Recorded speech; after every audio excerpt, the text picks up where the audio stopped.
Hello, everybody. Welcome to the program. My name is Chris Spangle. Thank you for joining me. It's a little bit of a different episode. I am hosting this podcast, but it's not quite the Chris Spangle Show. So I have been, for almost a year now, hosting a new podcast called Hearted Indy. Now, don't let the title fool you. It is people from Indianapolis, but I think the subject is very evergreen. So about a year ago, I may have talked a little bit about it. I should put the 2 or 3 podcast episodes about friendship that I did, one with Jeremiah and a couple others. It's kind of outlining my theory of podcasting and what has made We Are Libertarians so special, what has made the Chris Spangle Show less special because there's been less friendship than the We Are Libertarians shows. But podcasting to me, like I'm sitting in my podcast studio. I record the Pat Down out of here, I record the Chris Spangle Show out of here. If you're in Indianapolis, it's in Fountain Square. And if you're a podcaster locally, you can rent this studio, by the way. Just send me a message. But the point of this podcast studio is to get people together and allow a creative space for people to podcast with their friends. Because I think friendship is really important. And I think if you're a longtime listener to the program, you understand that with things like the pool party. If you've been in the Facebook group, there is a podcast group called Fans of We Are Libertarians. I think it's called the Walnut Society. And we've been having quite the battle the last week. If you've listened for all 14 years, you know how difficult Chris Galt can be. Chris Galt, classic 2013 Chris Galt tantrums in the Facebook group this week. It's been incredible. And he's left We Are Libertarians again and started his own Facebook group called Galt's Gulch, which I will one day conquer. Because, frankly, I do think we own it. The people in there are from We Are Libertarians. It's not his. All that aside. So back to what this episode is. So this is a preamble to the podcast that I do called Hearted Indy. And so about a year ago, I started doing this podcast project and creating some community around podcasting. And I went through this program called Builders and Backers to kind of like ideate some business ideas that I had that have kind of come to fruition, which led to this podcast studio, and helped me really get clear on what I believe podcasting's important point is, which is friendship. So out of that process, I met a guy at church named Greg Enos, who is just a fantastic guy who knows everybody in town. And he started a group called Citizen 7 with Don Palmer. Google it. It's a really cool organization. It's guys who care about it's Christian men who care about the city, who get together for 2 purposes. Friendship, to build relationships amongst men in the city, and then to use those relationships to do good in the city.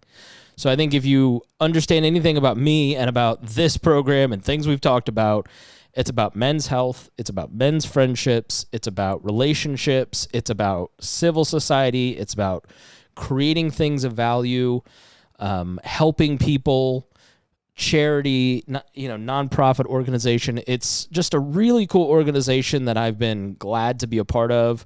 And they said, hey, would a podcast work? I said, yeah, let's try it. So we've been doing podcasts for about a year, and it's really, really been great. And the goal is to take 2 friends who are both successful people in their own right, who care about the community, who have healthy relationships in their life, romantic relationships, business relationships, and they talk about their friendship, they talk about their projects. And I think if you like this show and you like my message, you will like that podcast. And so I wanted to put this in the feed and say, hey, check out Hearted Indy. It's once a month. There's just a few, so you're not, in for like a once a day, once a week podcast even. But I think it's such a healthy, awesome thing to see these healthy friendships between guys being modeled by other people. And I think if you are a person who struggles with loneliness, who struggles with connection, you're going to find a lot of benefit in this because I have a lot of friends. Like I'm not bragging or anything, but I find myself every episode going, man, I need to be more intentional about reaching out to friends, caring more about the people in my circle. And I think it's just such a great thing for me to be called back to that every single month. So go and check it out. Big Hearted Indy. This is, I think, my favorite episode, so that's why I'm putting it in here. It's not the most recent or anything like that. But, yeah, so Indy like Indianapolis, INDY. And really, I think if you just search my name, you may be able to find it. But check it out. Citizen 7 presents Big Hearted Indy. So here it is. All right, take it away, me. Welcome to Big Hearted Indy, where we empower men in Indianapolis to forge deep connections and impactful lives through authentic friendships and service. Join us as we explore personal growth, community leadership, and the transformative power of living out our faith in action. The podcast is produced by Citizen 7, and it's hosted by Greg Enos, Don Palmer, and I'm Chris Spangle, and our guests today are Rex Fisher and Mark Nottingham. Greg is in California, also watching on Zoom. Just maybe, Greg, if you've got questions, you can type them in the message. And our guest host is Dave Neff. Let's go to Don, if you don't mind handing him that mic, and then you shift over, Dave, and then we'll have Don introduce first Dave Neff. Who is Dave Neff? And then introduce Rex and Mark. First is Dave Neff started as the boy down the street because he actually grew up on the same street that I lived for 30-some years. And his mother, small world, lived 2 houses from me growing up, and 79th and Westfield Boulevard. That's Indy for you. Big, small town right there. It's a big, small town. Yeah. So Dave and I, Greg and I collaborate a lot, but Dave is my younger collaborator, bridge builder, and a guy that is always saying, sure, let's try that. Let's do that. We can make that happen. So Dave had a background at Exact Target. I got to know him better when he was I would call it co-founder of Edge Mentoring and ran Edge Mentoring, what they did to take that to a new level. Dave and I collaborate on Citizen 7 and really a myriad of things. And Dave and I also enjoyed a mutual friendship, close friendship with Jim Morris. So it seems like a lot of Dave's close friends are my close friends. So we're glad to have you, Dave. Yeah, it's an honor to be here. Don just likes me now because I work for his boilers up in West Lafayette, and it's been a fun ride in the last 8-9 months leading Purdue's NIL collective. So we've got football kicking off this weekend, which everybody seems to be pretty excited about. College football's back. But today's not about that. It's about these guys to my left. And I have the pleasure of knowing both of them. One probably a little better than the other. Rex and I go back to your Diginex days, Rex. Oh, yeah. Shout out MS Communications. And then Rex was always great when he had a stint at Shepherd Community Center, helping me bring a crew of employees over, I think from Exact Target back then. And then Rex was on my early Edge Mentoring Advisory Board that we spun up in 2015. He was part of the original board and an early mentor to a group of guys, and I don't see him nearly as often. That was back before I had kids. Now I have 4. And so, but it's great to be back with Rex in this space that he helped build and switchboard. And then, Mark and I have only got together a couple times, but he's a guy that you hear about a lot throughout town, and we'll get into both their stories here. And so maybe I'll kick us off I'd like for each of you, and Rex, we'll start with you, give us a high-level overview, a couple minutes on who Rex Fisher is and what is he up to today, just the journey thus far. Oh, wow. I'd say today I am a husband and a father, and I get to be an entrepreneur here in the city who is trying to tighten up the proximity of my life to as close an analog radius as possible in order to multiply time and be present where I need to, and then to bring good people into places that we need to grow, and then figure out how to resource the goal and get out of the way. That's great. There's a lot more to that story, which we'll get into. Mark, what's the overview of Mark Nottingham? What does our audience need to know? The first thing, I think, for me is that I'm a husband and dad. My wife's Sarah, and we have 4 kids who are currently all between 2 and 11, 3 boys and a girl. We live downtown. I've lived downtown now for, we're not far 20 years. Downtown Indy has been a great place for us. I actually think about vocation and geography intersecting a lot. So I happen to be an entrepreneur who's primarily active in the real estate space, but a lot of my background and my activity, I think, is very much centered in the Indianapolis community. I'd love for you both maybe to share a little bit. You each had stints in, call it nonprofit ministry work, right? Which I also share from my Edge days and started at the Pacers and then in software. And you don't have this traditional sort of up and to the right, got into this industry right out of school, knew what I wanted to do. Maybe you both could share, Mark, after Penn State, where you went to school, just how you got involved with Young Life and how that shaped just your outlook, your worldview. And Rex, similarly, your time at Shepherd really had you dug into the Near East Side, and now what you've both have been doing over the last decade in Fountain Square, where we sit today. Let me take that one. Don actually plays a little bit of a role in this for me. So my background is I grew up around small business. My dad and my dad's dad were small business owners in the automobile sales and service business. So that is the environment that I had seen. I went to school, I ended up studying business, but God did a lot of things in my life during college, most of them through the organization of Young Life. And I think when I graduated college, as I look back on this, if I take an honest and reasonably critical view of where I was, I think the perspective of me as a 22-year-old was that if you were attempting to follow Jesus, that meant that you worked in vocational ministry. So I think my call to work for Young Life was accurate. I think that's what God wanted for me when I graduated from college, but I don't think I had a very mature view of how a Christian should think about vocation. I think vocational ministry is a huge calling. I think it's founded in the scriptures. It's worthwhile. I admire a lot of people that do it, but I think for me, that calling was a bit more of a default.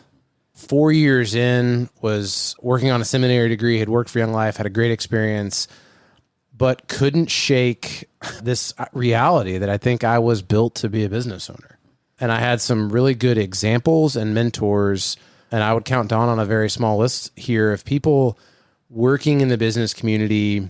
Think about the kingdom. They were impacting the world around them in line with the kingdom of Jesus in really significant ways. That was an eye-opener for me that caused me to rethink, okay, but what am I built for? So I joke about it.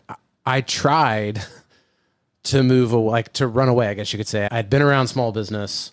That was my education. It was like I worked for 4 or 5 years to not do that, to then realize, no, I think this is how I'm built. It's what I want to do. And I think for me personally, it's the way in which my giftings, my skills, my resources, my network could most impact the kingdom. Can you talk about how you feel about vocation now? How did that mature? What does that look like beyond what you just said? Yeah, I appreciate that you assume that it's matured since then. We're all a work in progress. Yeah. The things that I think I view now. When I was 22, I probably viewed vocation in this category of what does God have for our life? And I probably tended to view God as having this very specific thing, the person you were supposed to marry, the place you were supposed to live, the job you were supposed to have. I don't hold that view of God's sovereignty and calling in our life now. I actually think it's more like God invests certain things. He builds certain principles. He calls you to certain types of behaviors and says, this is what my kingdom looks like. Now go and find a way to align yourself to that. And so I think I could be in hundreds of different vocations. It just so happened to be that my time and place presented opportunity to be an entrepreneur in certain fields. So I think God calls us to a type of life and behavior. I view vocation to be something that we're just constantly trying to figure out what aligns the most with what God's given me. So that turned out to be entrepreneurship and real estate for me. So I think I take a less specific view than I did then. And Rex, real quick before we come to you, Why don't you, Mark, go a little bit deeper? I know your family, I believe over in Richmond, Indiana, had some car dealerships right back in the day. And so I know you and your brother have Matt's, right? Give our audience, for those, I think a lot of people that know you two think of what started as Nottingham Realty Group, then Plaque Collective, now At Properties. You've got your fingers in a number on a coffee shop. Maybe just articulate for our audience what that entrepreneurial journey's been like and the things that are part of that portfolio today. For better or worse, I think a couple things that I inherited from my dad and from his dad. I'm not afraid to take risks. I don't mind failure. Problem solving and hard work is something that's very attractive to me. I will admit now to a fault. I think at times I've been too quick to take risks, too quick to try things, perhaps too quick to work at times. But if those are your tendencies, entrepreneurship's a great field. So honestly, though, every one of those, they were situational, Dave. So it wasn't, I never had a desire to be in the car business, to be in the coffee shop space, to own real estate, to be a real estate broker. They were functions of, I am attracted to being in control of my work environment as much as possible. And I really enjoy working with other people. And each of those fields lets you do those to some extent. Yeah. That's good. Rex, what about you? Give our audience a little bit more of your journey. And when we met, I think 2010, around then, you were part of Emmis and kind of had a call on you to go do something pretty radical at the time. I don't know what you would have been, maybe 30 years old, to go work at Shepherd Community with a young family. So maybe tell us what prompted that and the impact it's had on your life and what you're up to today. Sure. So I had spent at that time almost 10 years in sports and entertainment all over the U.S. and was fascinated by the way that sports and concert touring and different types of performance and venue location impacted a city and a neighborhood. And that got me to drill down into what makes a neighborhood a great neighborhood and a robust neighborhood. And initially, really from an economic standpoint. And that pretty quickly led me to get interested in acquiring real estate within Indianapolis and Fountain Square. At that time, when I started pressing into that, I was about 25 years old. Was a pretty appealing place to start that journey. And pretty quickly after that, about 18 years ago, we moved down to the neighborhood. We're still here today, have no plans of going anywhere. What we learned, my wife and I, in moving here, what we could have never prepared for. We felt a pull here because there was both opportunity and need. And I think we went into both very idealistically, if not quite ignorantly, but with great intention. And we learned the hard way. We were the only legally occupied home for two houses in any direction when we first moved down. And we had to navigate some difficulty of just not understanding our neighbors to the degree that I think was helpful for us and them. And at the same time, we just started learning a ton through a critical mass of experience and a lot of failure. We helped start a number of initiatives in the neighborhood that I think we had great hope for, and yet we just did not understand how to be sustainably effective within a diversified community of need. And so for 3 years, we spun our wheels a lot. But in that time, what we learned was that our neighbors who just had very different stories than we did had some things going for them that we didn't. And we learned a lot about relational wealth. And I'm not kidding. I would see with some level of regularity our neighbors screaming at each other in the street or in a physical altercation, and 12 to 24 hours later be sitting on the porch laughing. And that just absolutely perplexed me. And this is really came on. There was a couple living on the corner just on the same block that got in a fight, and she got the girlfriend got her boyfriend's keys, and it had to be a late 70s like Lincoln, and she drove the car through the living room of the house. And there's a giant screaming fit and whatnot. And the next day, they and both of their families are out at the house reframing the house that had been. And after 3 years of, I think, just feeling like we had spun our wheels and being we had learned some stuff, but pretty tired. We were at this fork in the road where we had to decide if this was an experiment that we just didn't have any more gas for, or we weren't in a place to make the kind of impact we had hoped for, or we needed to double down in our areas of greatest efficiency. And those areas were, one, our ignorance, our lack of understanding about our neighbors and community development and sustainable health within this place. And two was proximity. We had an address. I was traveling all over the U.S. about at least half the month, and my wife was teaching in Carmel, and we were starting a family. And so we just didn't have much time during the best hours of our day in the place we were trying to make an impact. And so that was about 2011. We made the decision to start to look for opportunities with organizations who had shown a sustainable impact in the city and within the community. And my wife ended up at the Oaks Academy as the Brookside chapter was opening, Brookside School. And I ended up over at Shepherd Community, heading up fundraising within that organization. And that was a tremendous point of learning and getting around a group of people, a board, volunteers, but also the program families, and just seeing how this organization and the people of this organization engaged in impact. I learned a ton from Jay Height. I think he's one of the most strategic thinkers within how to execute mission and engage others within the places that are most relevant to them and helping them take their developmental steps. And it was 4 years that were a lot of hard work.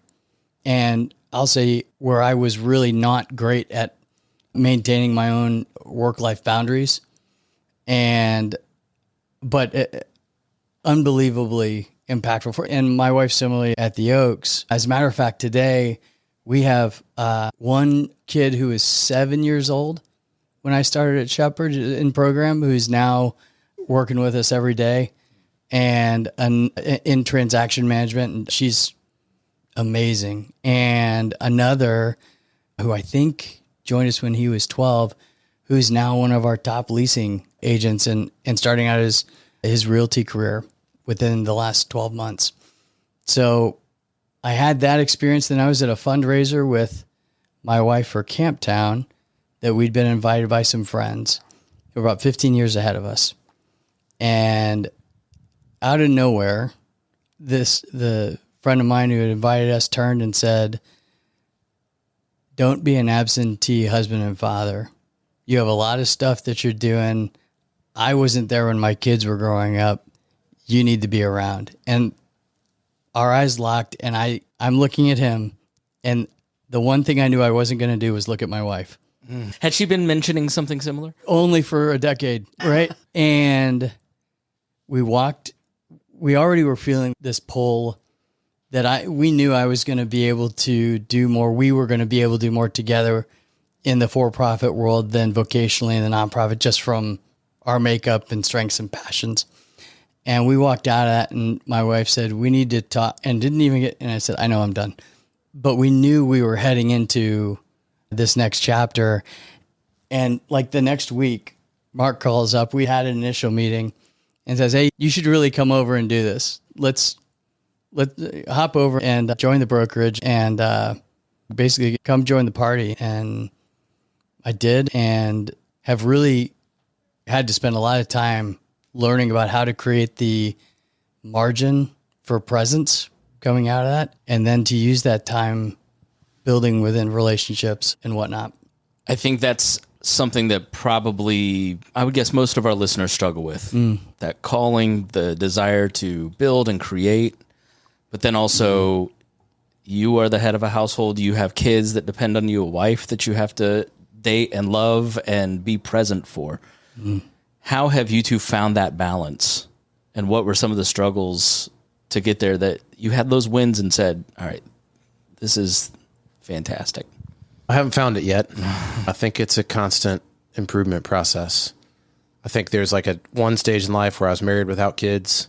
And in that stage, you think boundaries are challenging. And then you have kids and your business looks different. It's more demanding. We've had to wrestle through that time isn't the only resource. I think I've probably been personally better about margin of time and not dedicating, at least from a visible physical proximity sense, not dedicating too much time to work. For me, it's presence. The challenge for me is that I have to force myself not to think about work. I haven't been diagnosed. I'm likely addicted to work. And so I think the process for me hasn't been, am I physically present? Because the answer is, I think I'm likely physically present plenty. It's, am I mentally, emotionally, spiritually present in that moment? And that's hard. So my wife's called me out on this. Most of the time she does it graciously. So we are still trying to find that rhythm. Now my wife's vocation is that she homeschools our kids. I think the same thing is true for her. So like, where are those boundaries between the different roles we have in life? I think we're in a better place. We've communicated about it. One of the things maybe that we'll get into is having the privilege of getting to choose who I work with and partner with. I'm around people that, generally speaking, set good examples on this, would call me out and would support me in dedicating time to family. I don't have a partner or a coworker that I could imagine giving me a hard time about prioritizing my family. And I think I would reciprocate that. So who I'm surrounded with has been very helpful. Ask me again in a decade and I'll say that 2024 Mark really struggled with this. Rex? I think the one thing that helped a ton was a very late ADHD diagnosis at 37. I remember 20 years ago telling my wife, I don't know what's wrong, but something isn't the way most people are, and is a severe executive function challenge. But that that diagnosis helped me understand what I needed to do to move more wisely and be more healthy. I think along with that, when Gabby brings a concern or a way she is feeling towards me or just towards the situation, to get really curious as opposed to really defensive, which really, this was a decade of trial and repeated error, but to not defend in the moment. The best question we had the probably biggest fight of our marriage on New Year's Eve, and I want to say it was 2015, and I just said, how can I help and what do you need? And the fight was over. I had to lay down the defense and needed to step towards her. And I've remembered that, that's helped me in basically everything I've learned and applied to business that's been productive, I've learned in my marriage. And then I'll tell you the capacity equation. I penned this out about 9 years ago, and I was just sick of not wanting to be around myself. This just anxious, reactive, like emotionally charged individual. And I penned this out, and it has been transformative. And what this is, if you take your financial capacity multiplied by your capacity of time, multiplied by your relational capacity with those who are most intimate and aligned with you in the work you're doing and just in life, that's going to equal your emotional capacity to take on any challenge and problem. And what I realized there was that, okay, we can make more money. The relational capacity is the most impactful. It takes the longest, and we get no more time. So if that's true, then we need to use our financial wealth to remove things from our time commitment to go build the relational wealth. And if this works out, then that ecosystem should allow the ability to grow capacity and then to budget those resources so that you can be present and face any opportunity or challenge with clarity and not react in the moment without wisdom and presence. And I can tell you, anytime that I am feeling that anxious, it's an overextension of one of those 3 places that have gone to 0. And now that multiplier of 0 has wiped out my emotional margin. It's great advice. Dave? Yeah, this is some really great stuff, guys. And before I forget, Rex, thank you to Gabby, because I have 2 kids at Oaks Brookside now, 3rd grade and 1st grader. So I had forgotten that she helped get that school going in 2011, 2012. It's a special place, and Lord willing, we'll have 2 more kids going there as well. You guys have talked a lot about these resources that we all have. Time, money, attention was touched on, but I think of, you called it presence, Mark, and our time is finite, right? I think we can all agree on that. Money, you can, in theory, make more of it, right? Is it unlimited? We could debate that, but you can always probably make more by working harder, by investing in this deal, whatever. But our attention is something that I'm hearing you, Mark, say, and I struggle with this as well. Work is a vice, and it's probably a socially acceptable vice, right? It's far more socially acceptable than alcohol or drugs or pornography. And so it's easy to, when I get home from the day, I put my phone away in a drawer, but then I feel the pull of checking it 20 minutes later, right? That's my attention going from what it should be, probably my wife and kids, right after being gone for 9-10 hours to, why do I need to check the siren call of an email or a text or that sort of thing? So I just wanted to maybe hammer that, because I think that currency of attention, especially for those of us who still have young kids at home. I have 4 that are 8 and under, so I'm in a similar boat. At an older mentor in town say, right now your access to your kids is at an all-time high and your personal free time is at an all-time low, but that pendulum is going to shift before long and your personal free time will start to come back, but your access to your kids is going to start to, it's not even 18, right? It's more probably 14, 15 once they start high school and they want to hang out with other friends. Rex, maybe you see that since you've got kids that are slightly older. We got maybe 15 minutes here for some Q&A. Let's get into your guys' partnership. How'd you meet? Who introduced you? Mark, what prompted you to call Rex in 2015 and say, hey, you want to come over? What did you see in him? I just am curious how the genesis of your partnership started. And obviously you guys have had a great run these last 9-10 years. I think I was giving you the opportunity to invest in a great program at Shepherd Community. That was great. Thanks, by the way. Yeah, we met at a Shepherd event, and I think it was you joked about the nature of Indianapolis. I think even when we met, we both had this awareness of, it's actually odd we hadn't met for as much as our networks and lives and interests and passions overlapped. So I think we really hit it off quickly because of how much we had in common. I think the timing was pretty interesting in terms of where the real estate brokerage was, where the real estate space in Indianapolis was, and what Rex shared earlier about what was happening in his vocational life. So I think a function of time and place that really quickly we began working together. Rex, believe it or not, this is an interesting side note, Rex was the first brand new real estate agent that our company took on. Up until that point, we didn't feel like we had the capacity to help someone start their career. There's a lot of training involved. For whatever reason, we felt like Rex would be fine. He'd been around real estate for a long time. But yeah, pretty quickly, it was apparent that the way in which we thought about business was very similar. The way in which we wanted to use our resources was similar. And we were already in the same industry. So it made sense for us to partner. It was more conversation than this makes sense. But I think that's really what happened. How do your respective strengths complement each other? And then, partnership dynamics are everything, right? In a business and who you team up with. So there's had to have been conflict over the last 9-10 years between the two of you. So follow-up question to how do your strengths complement? How do you guys work through conflict? And maybe if you've got even a specific example or two, that'd be great to hear. Usually Mark wants to go settle on the golf course, and that doesn't work out too well for me. But no, I think we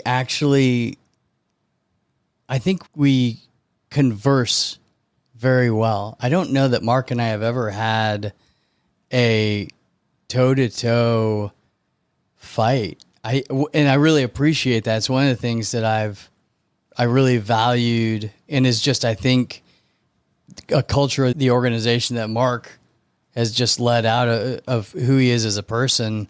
The decision to stay curious in conflict, and when I'm not aligned with what Mark is communicating and what he sees ahead, I want to get really curious, because it's always, there's something I don't understand. And I tell Mark regularly and others, you can tell me I'm wrong.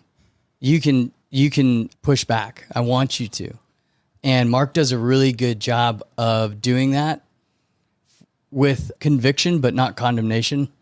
And I respected that as an agent in the brokerage. I respected that when I was engaging with him about investment and Shepherd's programs and impact, and even more so as a co-owner with him. I would agree. We actually, while we don't see things eye to eye all the time immediately, I think by God's grace, we have not had what I would describe as argument or significant conflict. I was reading some of those before, and I was thinking about this. We're very similar. We have some different strengths, different weaknesses, but our strengths and weaknesses, they're not like yin and yang. They're actually very much overlapped with each other. We tend to be good at the same things. We tend to be not good at the same things. If you defined a partnership based upon the financial production of a company, I could imagine somebody saying, oh, you guys, you're actually so much alike that at times maybe the production of the company suffers from that, because you have the same blind spots and you're really good at the same things. We've been successful. It's been a great partnership on the kind of financial ledger, but I think it's part of the reason that we've worked so well together. We just tend to see things in the same way. And when we don't, Rex is a pretty easy guy to get along with. And if he holds a conviction really strongly, you will know it. But I said something similar. I would say Rex is good at holding a conviction strongly, but yet doing it with an open hand, if that illustration makes sense. He'll speak his mind, he'll say his piece, but really can identify with the other person's perspective well. So we now in some other ventures have multiple other partners. And I don't know if this mirrors in your experience, but I think having other partnerships now with Rex has further illustrated for me how much we are alike.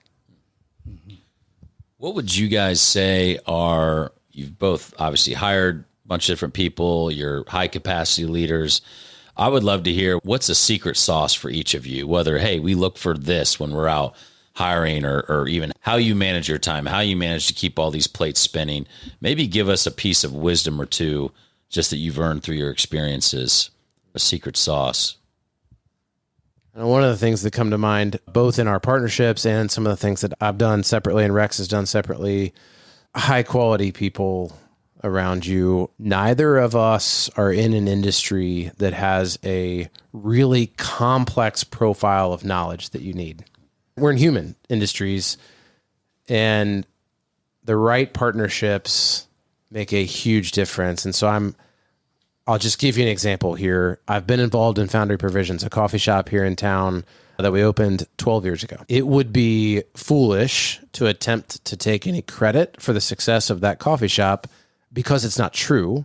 From day one, my neighbor, longtime friend, fellow churchgoer, Kimmy Burton, has been the 100%. The reason that shop has been, I think, a really great add to the neighborhood and a successful business. So if we did one thing right in that business, it was, Kimmy seems like a great person to partner with on this. And for 12 years, she's been an all-star. So that would be the theme for me of the plates spinning. It's because there's good people holding them. I would be a terrible operator of a coffee shop. Kimmy's amazing at it. Yeah. You're looking for the raw material, somebody that's coachable, hungry to learn, humble, versus maybe somebody that comes with a ton of experience, but maybe they've got some pride or arrogance about them. You're looking for just character, is what I heard you say. Yeah, I believe that's accurate. The ability to trust a partner, in my opinion, trumps everything else. And I recognize there's industries where a certain sort of technical expertise or experience is likely a must-have. I don't work in any of those. The quality of the person is the delineator. Let's open it up to questions too. So please get in the chat if you're on the Zoom. If you're listening to this on audio podcast or watching on YouTube, we record this the last Monday of every month, and then it's available a week later on our feeds. But you can join heartbeat.chat in the show notes, and you can watch this live, ask questions live, and we'll take a couple questions. Dalton writes, thank you, Dave, Rex, and Mark. How do you all serve God in secular work? Any practical steps on bringing faith into work in a world that is easily offended?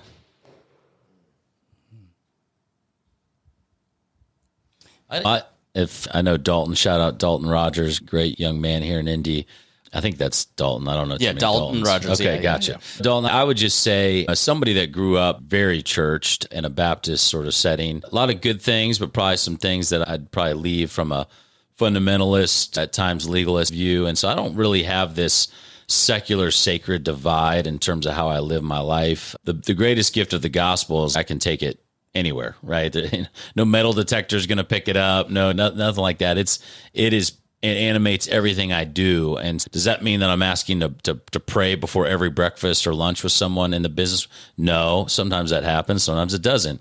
And I think it's more, obviously, for those of us that have accepted Christ as our Lord and Savior, the light of Christ is in you. And so sometimes it's just being salt and light. It's not trying to proselytize or evangelize every person you come across in business. And so I think when you animate your life with care and intentionality, that people may not know exactly what it is or put their thumb on it, but I think it leaves a lasting impression. And we all have bad days, and there's days where I'm sure I don't exhibit those traits of a Christ follower, and we're all human, and so that's perfectly okay. Just getting up each day and saying, God, give me grace today in my interactions that hopefully I can just represent you well and be salt and light. Sir Mark, anything to add to that? I think walking into interactions with individuals from a curious place of where they're at, being willing to ask good questions, and then when it's helpful, share some of your own story from a place of vulnerability. I think sharing your failures with others is so, you can almost see the sigh of relief when you tell someone about the dumpster fire, right? And from a place of, I survived and got through it, and here's how that played out. I think there are opportunities to engage people, where they are at with our story that is tremendously helpful. And I don't think you can do that as someone who knows the Lord and walks in that faith imperfectly as it may be, but not have that as a big part of the thread that's woven throughout that day to day.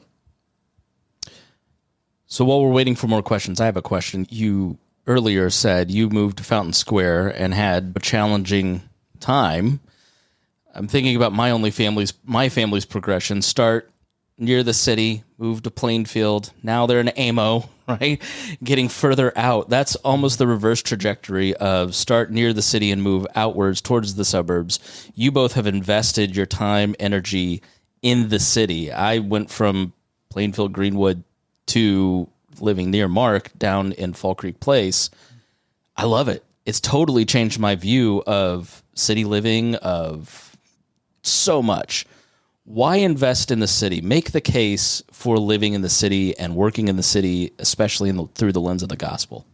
I've talked a lot about this because of my work. It has been in helping people buy houses. So it ends up in conversation. To be clear, I think a Christian is called to be missional where they live, period. I personally do not view my choice to live downtown as a particular missional calling. I don't live downtown because I think God called me to a mission downtown. I live downtown because I love it. It's a great place to live. I believe it's great for my family. I think there's plenty of upsides. I enjoy it. I'm incredibly grateful to live where we live because we live there. I think that's where God calls us, to love your neighbor, which is incredibly hard wherever you live. I grew up in a smaller town. I've lived in a couple different university towns. I've lived in a suburban environment now for 20 years. I live downtown. So I think there may be, at times in the Christian faith, I've encountered this idea, even my own Christian community, maybe unintentionally, this sense of living in an urban environment is somehow superior or preferable for a Christian to do. That's not my personal conviction. I don't think that's good theology. I think God puts you in a place and says, love your neighbor. Yes, that looks different in an urban environment than it would in farmland. So that, I don't know if I answered the question. Sure. I would just say it's where he's put us. Why do you like living downtown? Let me ask that. Yeah, proximity to a lot of things, higher concentration of relationships, the ability to interact on a regular, frequent basis with a lot of people, many of whom have less in common with us. I think the environments that I have lived in until the last 20 years, the higher percentage of the people that I was interacting with on a day-to-day basis were a lot like me. Now, granted, a lot of the people I interact with on a day-to-day basis still are like me. But I think that's the primary value for me of an urban environment. It is great for me to interact with a wider set of people and to do it more often. I think I'd add on to that as well. One of the most powerful opportunities I believe we get is the decision to remove the billion other options in life. So when I decided to get married, we removed all the other options, right? When I decided, my wife and I decided to become parents. When I decided to move to Fountain Square, and I say regularly, my next move is in a bag. I'm not going anywhere. The impact of that in my life, to know I have that anchor within which every decision I make is helping to guide me through what I'm doing, has been tremendously powerful. There's a great book called The Power of Place. It's a Christian book that challenges the idea of mobility. You're constantly being mobile, right? What I hear, it triggers a lot of that, like the dedication to moving to a place and investing in that place, as opposed to saying, this neighborhood, or we're having these conversations, maybe our school isn't as good as Center Groves or Plainfields. Maybe we could go there, right? Sure. Having those options. Why remove that option? What was the thinking there, and why invest in a place and build roots in a geographical location? For me, I think it started out, for my growing up as a kid, we moved like we were running from the mob. We got here and I hadn't lived anywhere more than 5 years. I think I averaged about 2.5 up until getting to Fountain Square. But then what I saw is, if I'm always thinking about where we may live next, that's taking up and diluting down my ability to make other decisions, right? So when Gabby and I set the stake down and said, this is where we're going to be, we were able to make decisions so much more effectively and aligned together that it brought a tremendous load off, and really helped us step towards each other in hard decisions. Dave or Don, any final question? Mark, please speak to that. Well, I just got to piggyback for just a quick second. I think with my limited experience in life, advice that I would give to people is, don't be quick to change your setting to solve a problem, because human beings are challenging. I think about this in the context of what church are you a part of? What neighborhood do you live in? What school system do you go to? How do you educate your kids? Do you have kids? It is very easy as a human being to see the solution as like a different environment. What you do for work is similar. I've seen so many people change those things, have the honeymoon phase of, yes, the problem that we used to deal with is better. And then, of course, what you discover is church, work environment, community, neighborhood has its own set of problems. You brought some of them with you because you're messed up. So I think that's a part of the beauty of like place in Roots is being very slow. So yes, there's a time, there's very valid reasons to change environment, to change workplaces, to change church communities, but be really slow to do that, because you're just going to find a new set of challenges. Final thoughts from Don, Dave?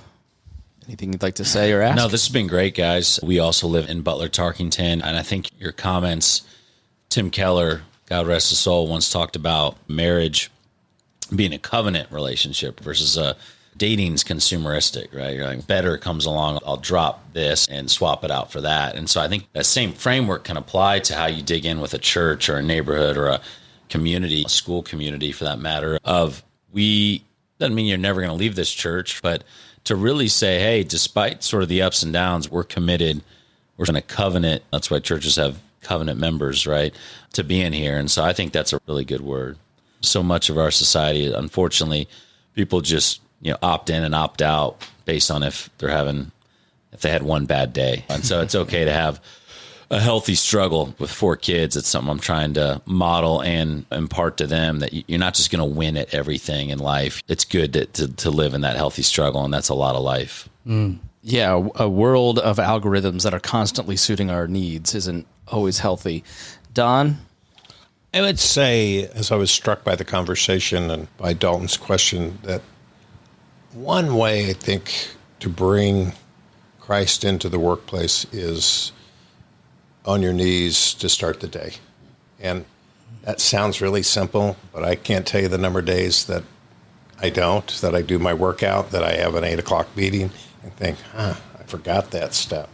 An old mentor of mine, Marty Moore, used to say he prayed every day, lead me where you need me. Just today, right? And so the conversations that I would have, I'm looking for God to show up. And instead of worrying about, we all have worries. I've got a few worries right now about my family. To put those written down, say, Lord, I give these to you, and I believe you have angels, and I believe that there's the Holy Spirit, and just bless me in this day. Give me courage if I have problems that I'm having to deal with, and give me the love and peace that would be representative of you. Don, thank you for that wisdom, and thank you to Dave Neff for co-hosting this episode. We miss Greg, but you did a great job. And then thank you to Mark and Rex. Thank you both for sharing all your life lessons and wisdom with our audience. Thanks for having us. Yeah, absolutely. And thanks for doing the podcast. This is great. Yeah, this is Don and Greg. They really want to give back and make sure that through Citizen 7, you're empowered, that you're meeting folks that can build relationships like Mark and Rex have. And so you can join them at their meetings. And then you can also, there's a new citizen7indy.com website coming soon. You can join heartbeat.chat, connect with other members, and continue to share the podcast. That is a great way to help grow this network. And stay tuned for more next month. We will talk about who that might be, but we'll be back in the last week, the 4th week of the month. Thanks so much for listening to Big Hearted Indy.